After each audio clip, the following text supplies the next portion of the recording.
Perhaps you remember the previous video titled Whispering Assassins that cautioned against evil speaking. And it's a serious warning, for it would bring sadness to God and put a smirkish grin on Satan if we fall prey to the sin of gossiping. But even more sadness for God and gladness for Satan if those who, to gossip, fall prey are those who publicly pray.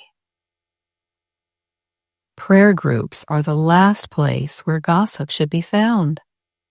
But it's sometimes the first place where the devil seeks to place it. For whether it's just 2 or 3 gathered together or a group of 200 or 300, during group prayer, much is shared that the average Joe or Josephine isn't privy to. Prayer circle members may agree with Satan's suggestion that they have the prerogative to know all the dirt on whomever they're praying for. The devil convinces them that tale-bearing and tale-hearing are somehow now sanctified because they're about to fold their hands and speak to God. They may agree that nothing will leave this room, but boy, what's in that room? The enemy of souls helps them rationalize that it's necessary to know more and yet more about the individuals being prayed for or situations being prayed about in order to more appropriately pray in specifics. But that's not so. Indeed, we're encouraged to pray specifically instead of more generally. So it's indeed more specific to pray for Susie's neighbor George, who has cancer, than to pray for every person in the whole world who has an illness. Not that we can't pray for the whole world, but if we wish to pray for specific things, the name George, for example, and the condition cancer are specific enough. But if Susie would list for the group all of George's negative characteristics, that would be what's known as TMI, too much information.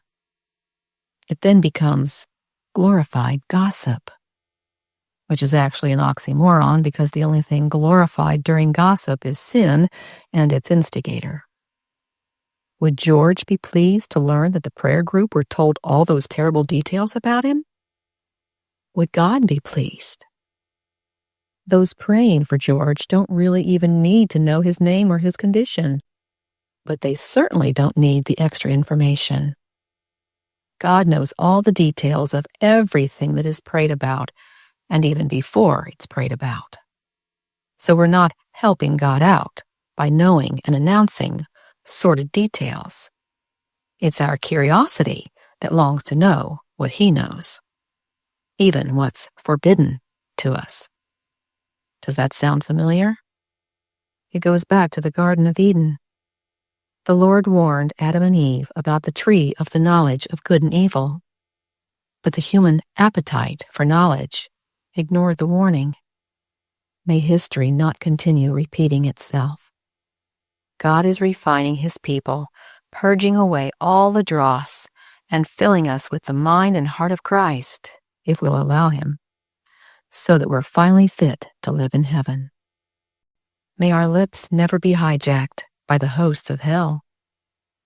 And if our ears are being hijacked by a gossiper, we need to stop right then and there and ask if we can humbly pray, lest we too fall prey.